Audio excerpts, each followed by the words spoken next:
ನಮ್ಮನ್ನ ಕಾಯಂಗೊಳಿಸಲೇಬೇಕು, ಕಾಯಂಗೊಳಿಸಲೇಬೇಕು, ಬೇಕೇ ಬೇಕು, ಬೇಕೇ ಬೇಕು. ಕೆನರಾ ಬ್ಯಾಂಕ್ನಿಂದ ನಮ್ಮನ್ನ ಕಾಯಂಗೊಳಿಸಲೇಬೇಕು, ಕಾಯಂ ಮಾಡಲೇಬೇಕು. ನಮ್ಮ ಹೆಸರು ಪುರುಷೋತ್ತಮ್ ಅಂತೇಳಿ, Canara bank daily wages employees union ಅಧ್ಯಕ್ಷರು. ಸರ್, ಬೇಡಿಕೆ ಕುಂತಿರೋದು ಉದ್ದೇಶ ಏನಂದರೆ, ನಮಗೆ ಇಲ್ಲಿಂದ 1 ರಿಂದ 12 ವರ್ಷದವರೆಗೆ ನಾವು ದಿನಕೂಲಿಯ ಕೆಲಸ ಮಾಡ್ಕೊಂಡು ಬಂದಿದ್ದೀವಿ. ಸಿಂಡಿಕೇಟ್ ಬ್ಯಾಂಕ್ ಇದ್ದಲ್ಲಿ 3 ವರ್ಷಕ್ಕೊಂದ್ಸತಿ ಪ್ಯಾನಲಿಸ್ಟ್ ಅಂತ ಮಾಡ್ತಿದ್ರು, ಆಮೇಲೆ ಪರ್ಮಿನೆಂಟ್ ಮಾಡಿಕೊಡ್ತಿದ್ರು. ಈ ಟೈಮಲ್ಲಿ 1 ರಿಂದ 12 ವರ್ಷಗಟ್ಟಲೆ ಅಂದರೆ ನಾವು ಈಗ ದಿನಕೂಲಿ ಕೆಲಸ ಮಾಡ್ಕೊಂಡು ಬರ್ತಿದ್ದೀವಿ. ಮುಂದೊಂದು ದಿನ ನಮ್ಮನ್ನ ಮ್ಯಾನೇಜ್ಮೆಂಟ್ ಆಡಳಿತವರು ವಜಾ ಮಾಡ್ತಿದ್ದಾರೆ. ಯಾವ ಲೆಕ್ಕಕ್ಕೆ ಅಂದರೆ ಒಂದು ಅನ್ಅಥರೈಸ್ಡ್ ಪರ್ಸನ್ ಅಂತ ಹೇಳ್ತಿದ್ದಾರೆ. ಇವರು ದಿನಕೂಲಿಗಳು ಟೆಂಪ್ರವರಿ ಈ ಥರ ತಗೋಬಾರ್ದು ಅಂತಿದ್ದಾರೆ. ಇವತ್ತು 12 ವರ್ಷಗಟ್ಟಲೆ ನಾವು ದಿನಕೂಲಿಯಾಗಿ ಕೆಲಸ ಮಾಡಬೇಕಾದ್ರೆ ನಮ್ಮನ್ನು ಅನ್ಅಥರೈಸ್ಡ್ ಪರ್ಸನ್ ಅಂತ ಗೊತ್ತಾಗಲಿಲ್ಲ. ಇವತ್ತು ಒಂದೇ ಕ್ಷಣಕ್ಕೆ ಗೊತ್ತಾಯಿತು. ಬಟ್ ನಾವೇನು ಅಂದರೆ ಸರ್, ಇಷ್ಟು ವರ್ಷ ನಾವು ಪ್ರತಿಯೊಂದು ಬ್ಯಾಂಕಲ್ಲಿ ನೇಮ ನಿಷ್ಠೆಯಿಂದ ಕೆಲಸ ಮಾಡ್ಕೊಂಡು ಬಂದಿದ್ದು ಉದ್ದೇಶ ಏನಂದರೆ, ಇವರು 400-500 ರೂಪಾಯಿ ಕೊಟ್ಟರು ಸತೆ ನಾಳೆ ನಮ್ಮ ಈ ಬ್ಯಾಂಕಲ್ಲಿ, ಕೆನರಾ ಬ್ಯಾಂಕಲ್ಲಿ ನಮ್ಗೆ ಏನಾರು ಒಂದು ಕಾಯಂ ಆಗ್ಬೋದು, ಆ ಉದ್ದೇಶಕ್ಕೋಸ್ಕರ ನಾವು ಕೆಲಸ ಮಾಡ್ಕೊಂಡು ಬಂದಿದ್ದೀವಿ. ಇವ್ರು ಏನು ಮಾಡ್ತಿದ್ದಾರೆ ಅಂದರೆ ಸರ್, ಮುಂದೆ ಬರೀ ದಿನಕೂಲಿ ಕೆಲಸಗಾರರು ಒಂದೇ ತೆಗಿಬೇಕು, ಆ ಥರ ಈ ಥರ ಅಂತ ಮಾಡ್ತಿದ್ದಾರೆ ಸರ್. ಇವತ್ತು ಈ ಉದ್ದೇಶ ಏನಂದರೆ, ಇವತ್ತಿಷ್ಟು ಜನ ಎಲ್ಲರೂ ಬಂದು ಕಲ್ತು ಕುಂತಿದ್ರೆ ನಾಳೆ ಅವ್ರನ್ನ ತೆಗಿಬೇಕು.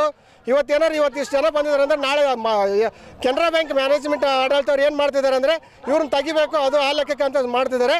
ಈ ಲೆಕ್ಕ ಮಾಡಿದ್ರೆ ನಮ್ಮ ಬ್ಯಾಂಕು ಮತ್ತು ನಮ್ಮ ಕುಟುಂಬ ಯಾವ ಥರ ಆಗಬೇಕು, ಬೀದಿ ಪಾಲಾಗೋ ಸಂಭವ ಇದೆ.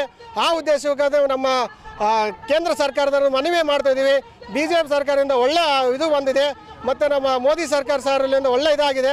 ಅವ್ರ ಉದ್ದೇಶ ಏನು, ನಮ್ಮ ಉದ್ದೇಶ ಏನಂದರೆ, ನಮ್ಮ ಇಂಥ ಬಡ ಕುಟುಂಬಗಳು ತುಂಬ ದಿನಕೂಲಿಯಾಗಿ ಕೆಲಸ ಮಾಡ್ತಾಯಿದ್ದೀವಿ. ಇವತ್ತು ಖಾಲಿ ಇರೋ ಬ್ರಾಂಚಸ್ಗಳಲ್ಲೆಲ್ಲ ನಾವು ದಿನಕೂಲಿಯಾಗಿ ಕೆಲಸ ಮಾಡಕತ್ತೀವಿ. ಯಾವುದೇ ತುಂಬಿರೋ ಬ್ರಾಂಚಸ್ಸಲ್ಲಿ, ಪರ್ಮಿಟ್ ಇರೋ ಬ್ರಾಂಚಸ್ಸಲ್ಲಿ ಅಲ್ಲ, ನಾವು ಖಾಲಿ ಇರೋ ಬ್ರಾಂಚಸ್ಸಲ್ಲಿ ಮಾಡ್ತಿದ್ದೀವಿ. ಸೊ ನಮಗೆ ಅಲ್ಲಿಗೆ ಕಾಯಂ ಮಾಡಿಕೊಡಬೇಕು.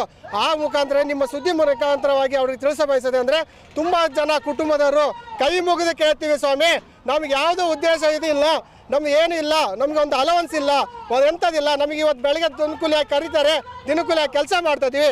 ನಮ್ಮನ್ನ ಈ ಬ್ಯಾಂಕಲ್ಲಿ ಕೆಲಸ ಮಾಡಲು ಅವಕಾಶ ಮಾಡಿಕೊಡ್ಬೇಕು ಮತ್ತು ನಮ್ಮನ್ನ ಕಾಯಂ ಮಾಡಬೇಕು. ಯಾವುದೇ ಕಾರಣಕ್ಕೆ ನಮ್ಮನ್ನ ಈ ಬ್ಯಾಂಕಿಂದ ತೆಗಿಬಾರ್ದು. ಮತ್ತು ಈ ಸುದ್ದಿ ಮುಖಾಂತರ ಹೋದ ಮೇಲೆ ಇವ್ರನ್ನ ತೆಗಿಲೇಬೇಕಂತ ಉದ್ದೇಶ ಮಾಡ್ತಾರೆ. ದಯವಿಟ್ಟು ಈ ಬ್ಯಾಂಕಿನ ಮುಂದೆ ತುಂಬ ಆಡಳಿತ, ತುಂಬ ಫ್ಯಾಮಿಲಿ ಇದ್ದಾವೆ, ಹೆಂಡತಿ ಮಕ್ಕಳಿದ್ದಾರೆ, ಇದರೆಲ್ಲ ಉದ್ಧಾರ ಆಗಿ ಇದು ಮಾಡ್ಕೊಂಡಿದ್ದೀವಿ, ಆಧಾರವಾಗಿದ್ದೀವಿ. ನಮಗೆ ಕಾಯಂ ಮಾಡಲೇಬೇಕು. ಆಗಿಲ್ಲ ಅಂದರೆ ಮುಂದೊಂದು ದಿನ ನಾವು ನಿರಂತರವಾಗಿ ಧರಣಿ ಮಾಡ್ತೀವಿ ಅಂತೇಳಿ ಈ ಮುಖಾಂತರ ತಿಳಿಸ್ತೀವಿ. ದಯವಿಟ್ಟು ನಮ್ಮನ್ನ ಕಾಯಂಗೊಳಿಸಿ. ಮ್ಯಾನೇಜ್ಮೆಂಟ್ ಅವರಿಗೆ, ಕೇಂದ್ರ ಸರ್ಕಾರಕ್ಕೆ ಕೈ ಮುಗಿದು ಕೇಳ್ತೀವಿ ಸ್ವಾಮಿ, ತುಂಬ ಕಷ್ಟದಲ್ಲಿದ್ದಾರೆ, ದಿನಕೂಲಿಯರ ಅವಶ್ಯಕತೆ ತುಂಬ ಇದೆ ಬ್ಯಾಂಕಿಗೆ. ದಯವಿಟ್ಟು ನೀವು ನಮ್ಮನ್ನ ಕಾಯಂ ಮಾಡಿಸಿಕೊಳ್ಳಲೇಬೇಕು. 1 ವರ್ಷ ಅಲ್ಲ, 10-12 ವರ್ಷಗಟ್ಟಲೆ ಮಾಡಿದ್ದಾರೆ. ಆದ ಉದ್ದೇಶಕ್ಕಾಗಿ ನಮ್ಮನ್ನ ಕಾಯಂ ಮಾಡಲೇಬೇಕು ಅಂತ ಮಾಡ್ತಿದೆ. ಎಲ್ಲಿವರೆಗೆ ಹೋರಾಟ ಮಾಡಲೇಬೇಕು. ರೂಪಾ ಕಾಂಬ್ಳೆ ಅಂತ ಬೆಳಗಾವಿಯಿಂದ ಬಂದಿದ್ದೀನಿ. 5 ವರ್ಷ ನಾನು ಟೆಂಪ್ರವರಿ ಮಾಡಕತ್ತೀನಿ ಡೈಲಿ ವೇಜಸ್ ಆಗಿ. ಇನ್ನೂವರೆಗೂ ನಮ್ಗೆ ಪರ್ಮನೆಂಟ್ ಕಾಯಂ ತೊಗೊಂಡೇ ಇಲ್ಲ. ಡೈಲಿ ಅವತ್ತೇ ಪೇಮೆಂಟ್ ಮಾಡಿಬಿಡ್ತಾರೆ. ಮೊದಲು ಮಂತ್ಲಿ ಮಾಡ್ತಿದ್ರು, ಇವಾಗ ಅವತ್ತೇ ಕೊಟ್ಬಿಡಾಕತ್ತಾರೆ. ಇದು ನಮಗೆ ಸರಿ ಇದಾಗ್ತಿಲ್ಲ. ನಮ್ಮ ಕುಟುಂಬ ಭಾಳ ತ್ರಾಸದಲ್ಲಿದೆ. ಎಲ್ಲರಿಗೂ ತ್ರಾಸ ಐತಿ. ಅದನ್ನು ನೋಡ್ಕೊಂಡು ಇವ್ರು ನಮ್ಮ ಕಾಯಂಗೊಳಿಸಿದ್ರೆ ಸಾಕು. ಖಾಲಿ ಇರೋ ಜಾಗದಾಗ ನಾವು ಕೆಲಸ ಮಾಡತ್ತೀವಿ. ಯಾರೂ ಅಲ್ಲಿ ಪರ್ಮನೆಂಟ್ ಇಲ್ಲ, ಏನೂ ಇಲ್ಲ. ನಾವು ಇವತ್ತು ಕೆಲಸ ಮಾಡೋದು ಉದ್ದೇಶ ಒಂದೇ ಸರ್, ಇವತ್ತಿಲ್ಲ ನಾಳೆ ನಮ್ಮನ್ನ ಕಾಯಂ ಮಾಡ್ತಾರೆ.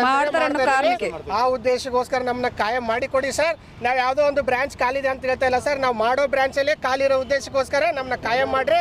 ದಯವಿಟ್ಟು ಇದನ್ನೊಂದು ಗಮನಕ್ಕೆ ತಗೊಂಡು, ಇವತ್ತು ದಿನಕೂಲಿಗಳು ತುಂಬ ಕಷ್ಟ ಇದೆ, ಬೆಲೆ ಏರಿಕೆ ಇರ್ತಿದೆ.